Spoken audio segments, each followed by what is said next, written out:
I implore you, try. Try to make the world a better place. Look inside yourself and recognize that change starts with you. It starts with me.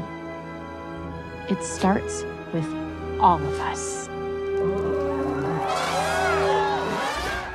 As the movie ends with the inspiring "Change starts with you" lesson, it gives off the impression that Zootopia is once again the perfect utopia. With the movie's nature of being targeted towards children, the conclusion of the story showed a simplification of their society's underlying problem of systemic discrimination. In reality, one person is not the only one to blame, and one triumph over discrimination does not equal the elimination of prejudice. Society as a whole is responsible and should be held accountable for the injustices we continuously face, from hate crimes to microaggressions, and collective efforts must be done by the entire community to eliminate systemic oppression and to ensure equity for all. That is why our group finds the main problematic ideology of complacency within society. To recap on the post-racial society myth, it is the idea that we live in a society in which all traditional discriminatory practices are abolished and all races coexist peacefully. This becomes a problem as it perpetuates the feeling of complacency, when in actuality, we still witness groups that are being targeted. This ideology puts people in power like governmental leaders at the center, as we are led to believe that nothing is wrong with the society we live in, while minority groups are marginalized as their oppression is overlooked and seen as an isolated incident.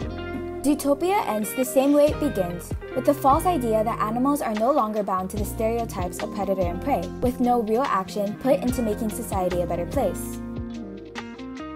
After identifying the problem, our group offers 3 ways in how Zootopia's ideology could be fixed. 1. Adapting Zootopia for adults, which is directly related to the issue of how the post-racial society myth is being depicted in the film versus in real life. 2. Modifying Zootopia for children, which is directly related to the issue of complacency in society as a children's film. And lastly, altering Zootopia's story world, which is directly related to the issue of racial portrayal. First, we will explore the alternative of Zootopia for adults, since one of the limitations relates to how the target audience is for children. Thus, the cruel world of racism and prejudice was depicted in a much more sugar-coated fashion for children to relate its analogy of the animal society to the world we live in.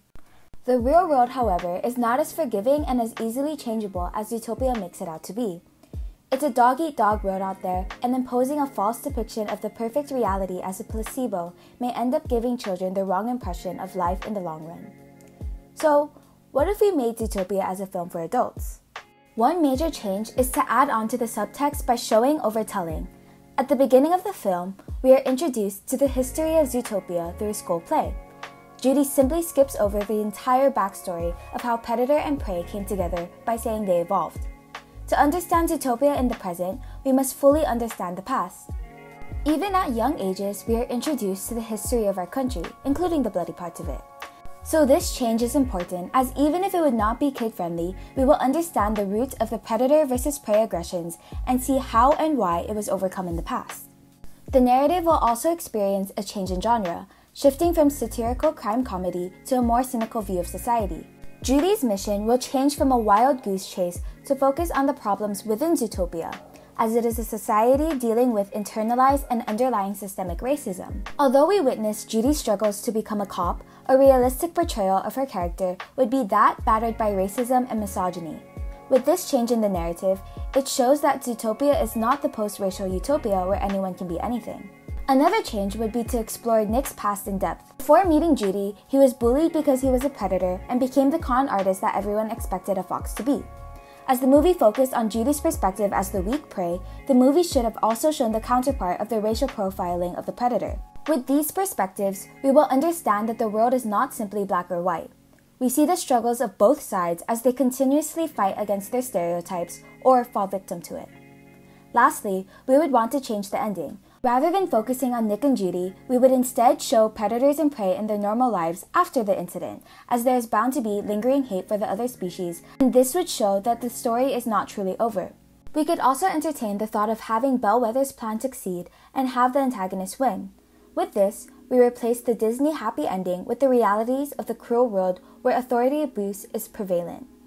The adult version would contain a lot more violence, explicit scenes, and political intrigue, as it would not need to filter out realistic experiences for a PG rating.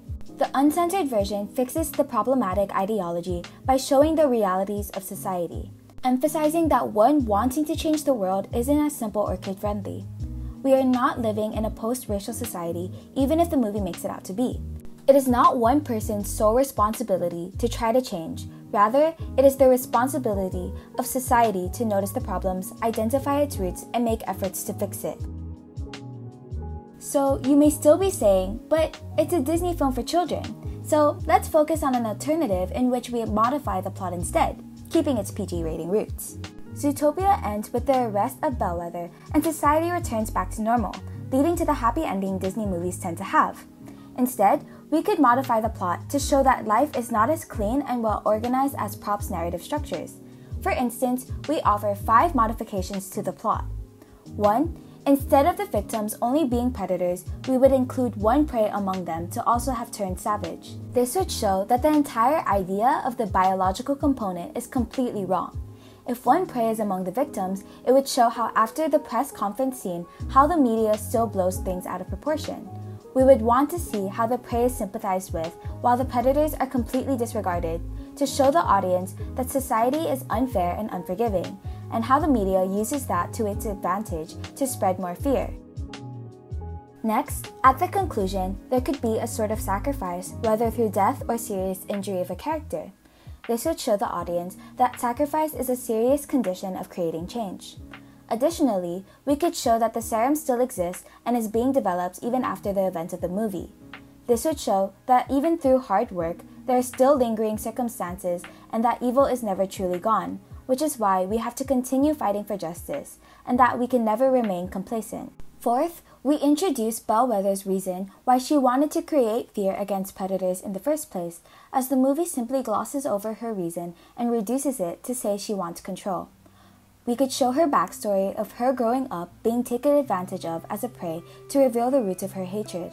As this ties in with the continuous predator versus prey stereotype, adding this layer to her character shows that every action has a consequence.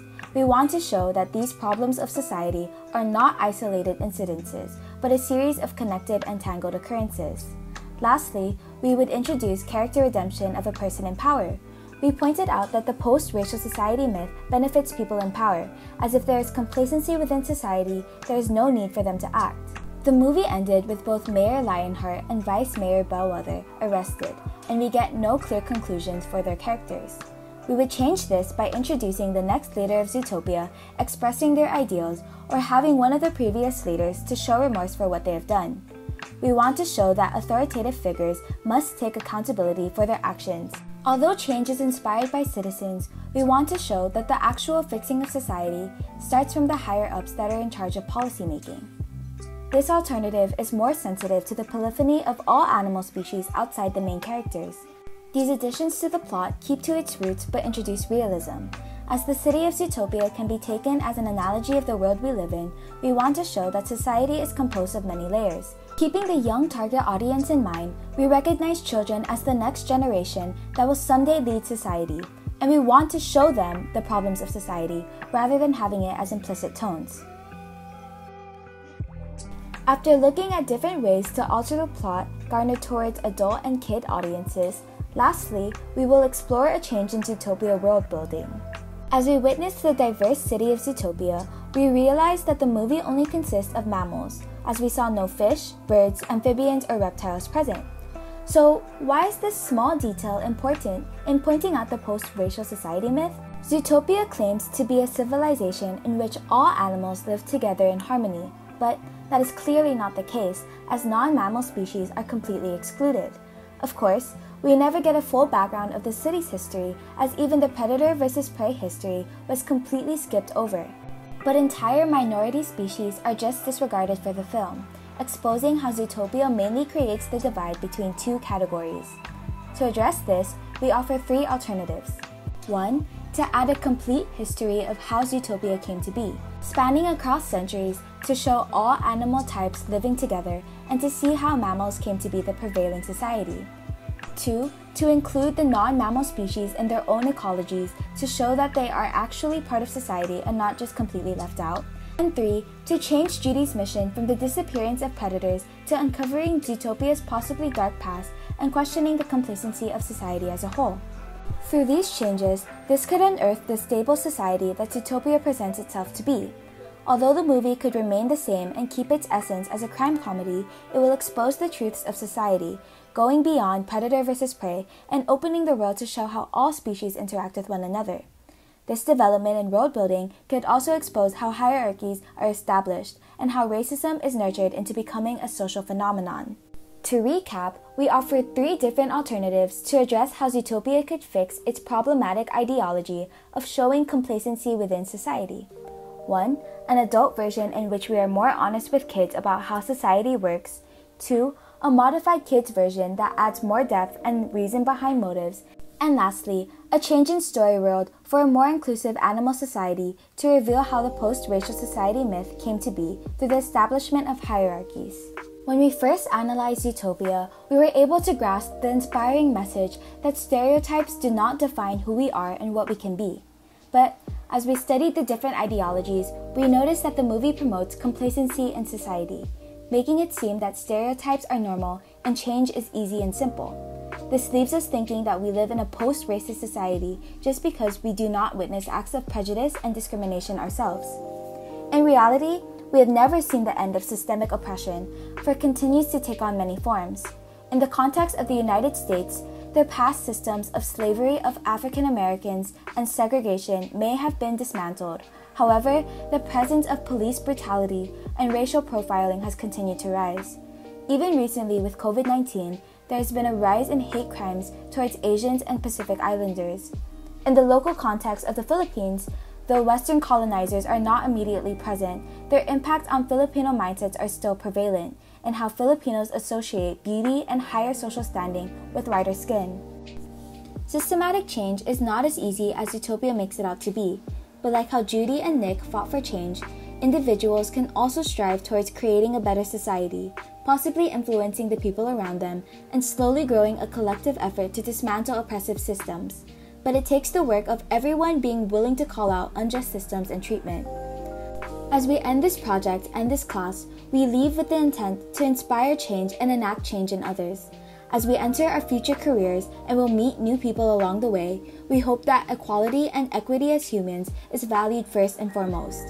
We strive and struggle towards an unclear future, but we do so together, wishing and fighting for change, not just remaining content and complacent with how we are. Thank you for watching, and thank you for this quarter. Try